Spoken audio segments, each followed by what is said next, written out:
Hello friends. Last class में हमने बातें की थी कि फोटोसिंथेसिस है वो C3 प्लांट्स में कैसे होता है। इसके साथ साथ हमने पढ़ा कि जब एडवर्स कंडीशन आ जाती हैं एनवायरनमेंट के अंदर तब C3 प्लांट से C4 प्लांट्स का इवोल्यूशन कैसे हुआ, इन सब चीज़ों के बारे में हमने बातें की।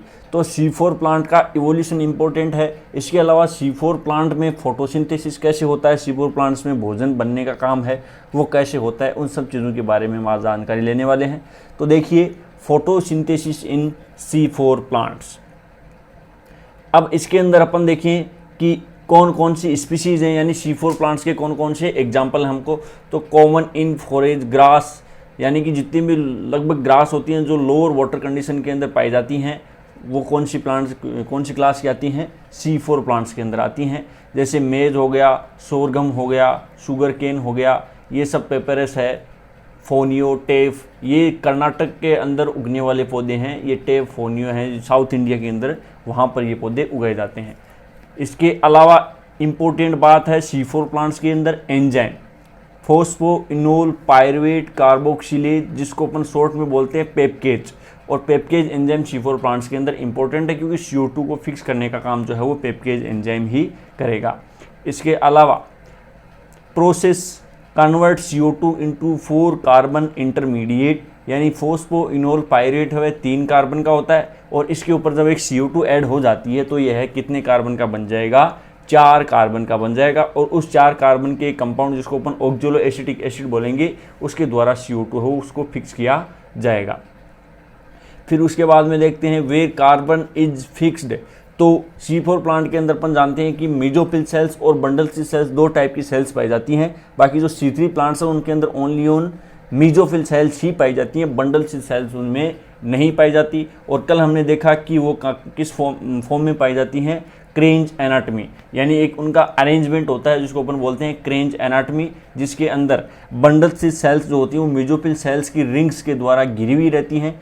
और वेस्कुलर बंडल को कौन घेरे हुए रहता है, बंडल सी सेल्स, यानी तीनों चीज़ें जो हो वो एक दूसरे के अंदर अरेंज होती हुई रिंग के फॉर्म में पाई जाती हैं, और इसी अरेंजमेंट को अपन बोलते हैं क्रेंज एनाटमी। तो ये किस फॉर्म में मिलते हैं अपने को, क्रेंज एनाटमी के फॉर्म में मिलती हैं। और CO2 जो फिक्स होगी वो बंडल सी सेल्स और मेजोफिल सेल्स में होगी। अलग अलग उनका अरेंजमेंट होगा, अलग अलग उनकी साइट होगी, और दोनों इंपॉर्टेंट रोल प्ले करती हैं। वो कैसे करती हैं उसके बारे में अपन जानकारी आज लेने वाले हैं। तो अपन बात करते हैं फोटोसिंथेसिस इन C4 प्लांट्स, कि C4 प्लांट्स के अंदर फोटोसिंथेसिस कैसे होता है। अब यहाँ पर अपन देख पा रहे हैं कि 2 टाइप की सेल्स अपने को दिखा रखी हैं। एक तो है मेजोफिल सेल्स और दूसरी सेल्स कौन सी हैं, बंडल सी सेल्स। अब ये अगर आपको यहाँ पे दिखाई दे रहा है, यहाँ से ये CO2 है वो यहाँ आप देख रहे हो अंदर आ रही है, ये CO2 एनवायरमेंटल CO2 है। और एनवायरमेंट से CO2 कहाँ पर जा रही है, मेजोफिल सेल्स के अंदर जा रही है सबसे पहले। अब ये एक एंजाइम होता है कार्बनिक एनहाइड्रेज, यह इस CO2 को बाइकार्बोनेट आयन के फॉर्म में कन्वर्ट करता है। कार्बनिक एनहाइड्रेज के अंदर एक इंपॉर्टेंट बात ये भी है कि यह फास्टेस्ट एंजाइम है। इसके कोफैक्टर जो है वो जिंक जुड़ा हुआ रहता है, यानी एक्टिव करने का काम या कोफैक्टर कौन जुड़ा हुआ रहता है, जिंक, और सबसे फास्टेस्ट एंजाइम है। तो फोटोसिंथेसिस के अंदर हमने इंपॉर्टेंट बात की कि रूबिस्को जो होता है वो मोस्ट अबंडेंट एंजाइम होता है अर्थ का, और कार्बनिक एनहाइड्रेट जो होता है वो सबसे फास्ट काम करने वाला एंजाइम होता है। अब यह बाइकार्बोनेट आयन बन गया। अब बाइकार्बोनेट आयन है, इसके ऊपर जस्ट ऊपर फोस्फोइनोल पायरुवेट है।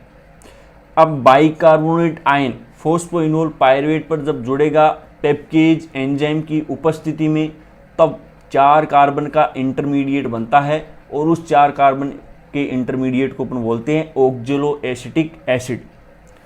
यह ऑक्जेलो एसिटिक एसिड जो है वो मेलेट में कन्वर्ट होता है, मेलेट डिहाइड्रोजनेज एंजाइम की उपस्थिति में, और इसको काम करने के लिए एनर्जी चाहिए होती है NADPH के फॉर्म में।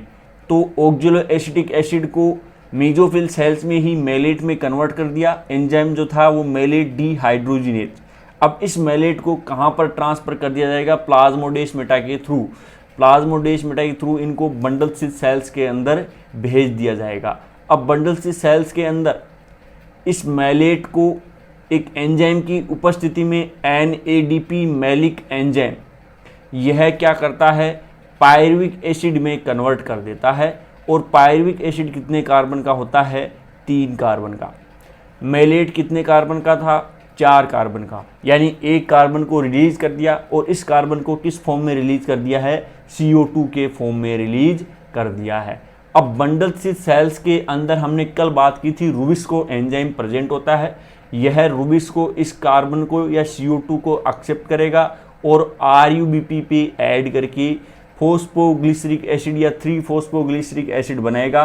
और अपन जानते हैं कि 3-फोस्फोग्लिसरिक एसिड है वो 3 कार्बन का होता है और स्टेबल प्रोडक्ट होता है, इसलिए इस साइकिल को अपन क्या बोलते हैं, C3 साइकिल। यानी कि इस डी कार्बोक्सिलेशन, कल हमने इसके बारे में बात की थी कि डी कार्बोक्सिलेशन जो होता है वो बंडल सेल्स के अंदर होता है और यह डी कार्बोक्सिलेशन किस काम आ रहा है, फोटोसिंथेसिस के काम आ रहा है। यानी कि यह CO2 निकलते इसको रुबिस्को ले रहा है, रुबिस्को एंजाइम इसको किस में कन्वर्ट कर रहा है, शुगर के अंदर कन्वर्ट कर रहा है। यानी ये TP का मतलब है ट्राइफॉस्फेट। जब 2 ट्राइफॉस्फेट है वो आपस में जुड़ेंगी 3-3 कार्बन की, तो क्या मिलेगा, 6 कार्बन की मॉलिक्यूल मिलेगा, जो मोस्ट ऑफ क्या होता है, ग्लूकोज होता है। और ग्लूकोज से कुछ भी बनाया जा सकता है, फ्रक्टोज बन सकता है, हो सकता है कि ग्लूकोज और फ्रक्टोज आपस में जुड़ जाएं तो सुक्रोज बनता है। और प्लांट के अंदर जो ट्रांसपोर्टेबल फॉर्म होती है वो सुक्रोज की ही होती है, क्योंकि सुक्रोज नॉन रिड्यूसिंग होती है। और नॉन रिड्यूसिंग होने की वजह से जो प्लांट के अंदर ट्रांसपोर्टेबल फॉर्म होती है वह कौन सी होती है, सुक्रोज। तो इससे सुक्रोज भी बनाई जा सकती है। तो इस प्रकार से C4 प्लांट से C3 साइकिल बना ली गई, यानी भोजन बना लिया गया। लेकिन इसके अंदर अभी भी एक चीज़ बाकी है और वो चीज़ कौन सी है, रीजनरेशन स्टेप। यानी कि अपने को नेक्स्ट साइकिल भी चलानी है और अगर नेक्स्ट साइकिल चलानी है तो अपने को क्या करना पड़ेगा, रीजनरेशन करना पड़ेगा। तो रीजनरेट करने के लिए अपने पास में क्या है, ये 3 कार्बन का कंपाउंड बचा है पायरुविक एसिड। इस पायरुविक एसिड को प्लाज्मोडेस्माटा के थ्रू वापस कहाँ पर लेकर जाया जाएगा, मीजोफिल सेल्स के अंदर लेके जाया जाएगा। और ये पायरुविक एसिड, इसके ऊपर एक एंजाइम होता है फोस्फोइनोल पायरुवेट डाइकाइनेज। इस पायरुविक एसिड को वह कन्वर्ट कर देता है फोस्फोइनोल पायरुवेट में। और अब यह फोस्फोइनोल पायरुवेट फिर से इस CO2 को एक्सेप्ट करने के लिए क्या हो जाएगा, तैयार हो जाएगा। अब हम देख पा रहे हैं कि C3 साइकिल के अंदर या C2 साइकिल के अंदर रुबिस्को एंजाइम जो है वो ऑक्सीजन से इनिबिट हो रहा था। लेकिन पेप्केज एंजाइम कभी भी इनिबिट नहीं होता, क्योंकि यह CO2 को भी डायरेक्ट फॉर्म में नहीं लेता, CO2 को भी बाइकार्बोनेट आयन के फॉर्म में लेता है। इसकी एक्टिव साइट पर डायरेक्ट CO2 नहीं जुड़ के कौन सी फॉर्म जुड़ती है, बाइकार्बोनेट आयन। तो बाइकार्बोनेट जुड़ने की वजह से इसको ना तो ऑक्सीजन इनिबिट कर सकती और CO2 अगर प्रॉपर एनवायरनमेंट में है तो वो चलती रहेगी। और अगर CO2 कम मात्रा में भी है तब भी फोटोसिंथेसिस है वो आराम से स्टार्ट हो जाएगा। तो यहाँ पर तो मेसोफिल सेल्स में तो कौन सी साइकिल चल रही है, C3 साइकिल चल रही है। और बंडल स्थित सेल्स के अंदर अपने फोटोसिस्टम सेकंड को हटा दिया था और फोटोसिस्टम सेकंड को हटाने की वजह से यहाँ पर ऑक्सीजन है वो किसी कंडीशन में ना तो अंदर से जनरेट हो सकती और ना ऑक्सीजन बाहर से आती है, क्योंकि आप देख पा रहे हो बंडल स्थित सेल्स को सुबेरिन की लेयर से प्रोटेक्ट करके रखा हुआ है। सुबेरिन जो होता है वो हार्ड प्रोडक्ट होता है जो सबसे अर्थ का सेकंड मोस्ट अबंडेंट बायोमोलिक्यूल होता है। फर्स्ट अबंडेंट बायोमोलिक्यूल कौन सा होता है, सेलुलोज होता है। फर्स्ट अबंडेंट बायोमोलिक्यूल सेलुलोज होता है और सबसे सेकंड जो अबंडेंट बायोमोलिक्यूल है सुबेरिन है। हालांकि और भी बहुत सी चीज़ें होती हैं, पैक्टिन हो गया, सुबेरिन हो गया। तो सेलुलोज है वो मोस्ट अबंडेंट बायोमोलिक्यूल कैसे हो गया, क्योंकि सबसे ज़्यादा पृथ्वी पर क्या हैं, प्लांट्स हैं।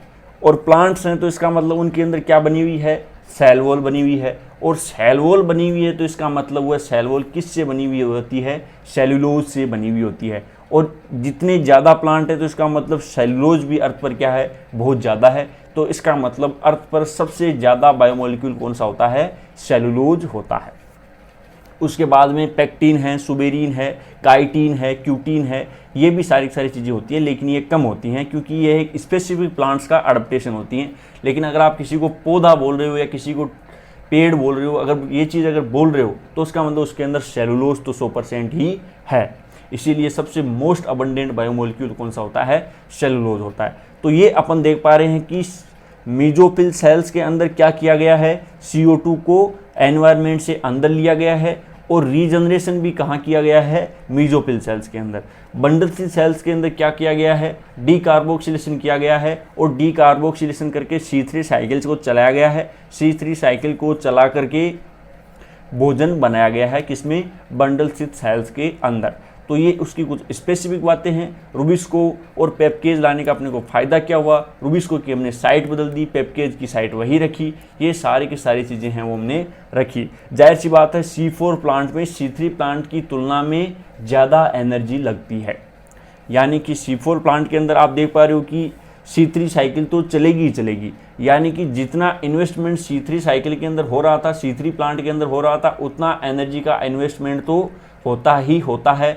इसके अलावा अपन देख पा रहे हैं कि यहाँ पर ATP लेकर के क्या बनाया जा रहा है, AMP बना रहा है, यानी कि ये अपना क्या है, एक्स्ट्रा खर्चा है, ये अपना खर्चा ज़्यादा लगेगा। इसके अलावा यहाँ पर एक NADPH काम में लिया जा रहा है, लेकिन उसकी कंपनसेशन कौन कर रहा है, यहाँ पर अपने को वापस से NADPH मिल रहा है, यानी एक NADPH खर्च हुआ और एक NADPH मिल गया। चलो ये तो क्या हो गया, न्यूट्रल हो गया। तो एनर्जी जो है वो C3 प्लांट की तुलना में किसको ज़्यादा मिलेगी, कौन ज़्यादा इन्वेस्टमेंट करेगा, C4 प्लांट करेगा। लेकिन अडप्टेशन है, आपकी मजबूरी है, एडवर्स कंडीशन के अंदर जिंदा रहना है, इसलिए C4 साइकिल चलाई जाती है। अगर टेम्परेरी बात होती तो C2 साइकिल से काम चला लिया होता, लेकिन चीज़ें परमानेंट ही एडवर्स कंडीशन हो गई तो फिर क्या चलानी पड़ेगी, C4 साइकिल चलानी पड़ेगी। अब अपन देखेंगे कि C4 साइकिल को रेगुलेशन कैसे किया जाता है, यानी पेप्केज एंजाइम कैसे एक्टिव होता है, कैसे इनएक्टिव होता है। इसके अलावा PPDK यानी कि फॉस्फोइनोल पायरुवेट डाइकाइनेज कैसे एक्टिव होगा, कैसे डीएक्टिव होगा, उन सब चीज़ों के भी बारे में बात करेंगे। इसके अलावा हम एक चीज़ और देखेंगे, केम साइकिल, यानी C4 से भी ज़्यादा एडवर्स कंडीशन आ जाएँ, ज़्यादा विपरीत परिस्थितियाँ आ जाएँ तो भी प्लांट जिंदा रह सकते हैं। और तब प्लांट कैसे जिंदा रहते हैं, वह केम साइकिल के द्वारा, क्रिस्टलेशन एसिड मेटाबॉलिज्म के द्वारा वह जिंदा रहते हैं। देखेंगे कैसे जिंदा रहते हैं, कैसे वह काम करते हैं। इसके अलावा लास्ट वीडियो में अपन देखेंगे, इसके नेक्स्ट वीडियो में, कि C4 साइकिल को रेगुलेशन कैसे किया जा सकता है, यानी पेप्केज और PPDK एंजाइम है उनको रेगुलेट कैसे किया जाता है, उनके बारे में बात करेंगे। क्योंकि इनका है वो क्वेश्चन है, बहुत बार पूछ लिया जाता है कि पेप्केज को कैसे रेगुलेट किया जा रहा है और PPDK को कैसे रेगुलेट किया जा रहा है। क्योंकि PPDK के अंदर आप देख पा रहे हो कि ATP से क्या बन रही है, AMP। नॉर्मल कंडीशन में आप क्या देखते हो, ATP से ADP बनती है, लेकिन यहाँ पर ATP से AMP बनती है। इसका मतलब इसका खर्चा है वो 2 ATP के इक्विवेलेंट होता है, यानी एक ATP काम में लेते हुए दिखाई दे रहे हैं, लेकिन इसका खर्चा है वो 2 ATP के बराबर होता है। वह 2 ATP के बराबर कैसे होता है वो अपन नेक्स्ट वीडियो में बात करेंगे। आज हम इतने बात करेंगे, मिलते हैं अपन C4 साइकिल के रेगुलेशन के साथ। Thank you so much.